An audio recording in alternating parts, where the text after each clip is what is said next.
Je m'adresse à vous dans un moment où je sais que vous ressentez, comme moi, que c'est un moment de l'histoire.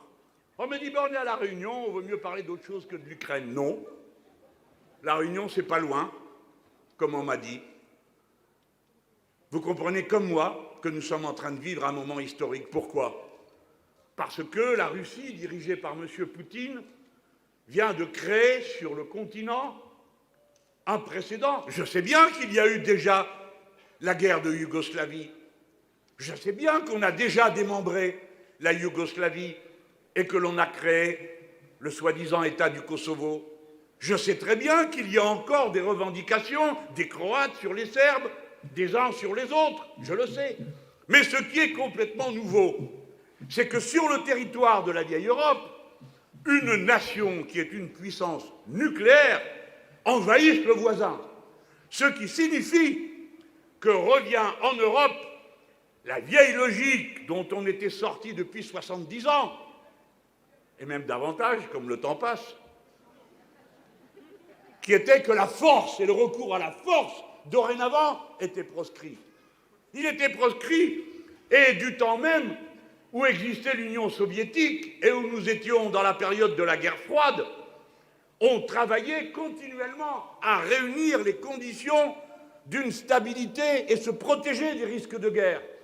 Les accords d'Helsinki de 1975 ont doté l'Europe d'un instrument de concertation pour faire face à une situation comme celle que nous sommes en train d'affronter. Et cela porte un nom, cela s'appelle l'Organisation pour la sécurité et la coopération en Europe. J'en ai parlé le premier pour rappeler que cela existait.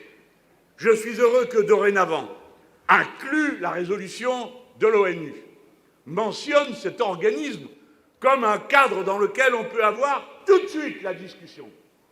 Il faut donc cesser l'escalade.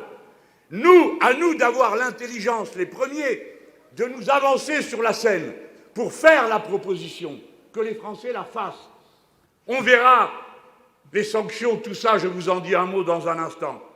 Mais il faut tout de suite obtenir un cessez-le-feu, parce que les malheureux Ukrainiens vivent dorénavant sous les bombes. Et nous devons obtenir que cela cesse. Pour cela, il faut que les grandes puissances disent « nous sommes d'accord pour traiter en vis-à-vis et en toute lucidité les revendications de sécurité que la Russie a présentées. » Et nous-mêmes, nous avons des revendications de sécurité. Nous, en particulier, les Français. Car nous ne sommes pas comme les Allemands et d'autres peuples qui attendent des États-Unis d'Amérique leur protection. Nous sommes indépendants militairement, avec les limites qu'on aperçoit aujourd'hui. Car si toute la stratégie repose sur la dissuasion, j'ai au moins un conseil à donner. Évitez de dire que vous ne ferez rien. Mais si vous l'avez dit, au moins on a compris. Et par conséquent, tout notre système doit être repensé. Mais dans l'immédiat, nous, Français, nous avons une doctrine dont nous ne nous séparons pas.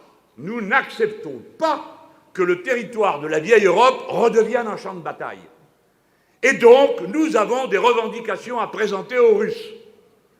Nous ne sommes pas d'accord pour que l'un quelconque des pays qui sont à portée de missiles de la France s'équipe d'armements, notamment les armements dits de moyenne portée, c'est-à-dire entre 500 km et 5000.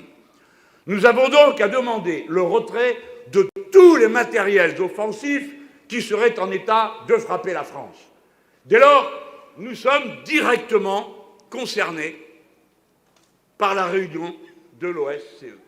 Directement.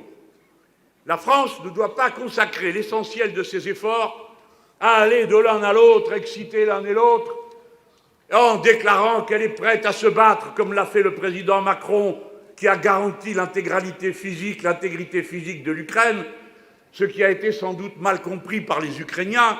Ils n'avaient pas compris que Macron était prêt à se battre jusqu'au dernier Ukrainien.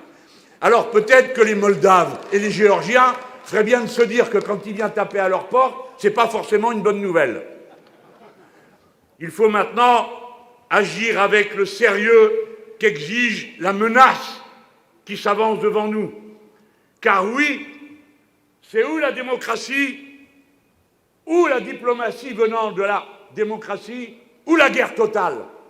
Et il faut maintenant cesser de faire croire autre chose. Nous ne voulons pas de la guerre totale. Par conséquent, nous nous donnons les moyens de la démocratie et de la diplomatie pour demander que s'ouvre immédiatement la conférence de l'OSCE.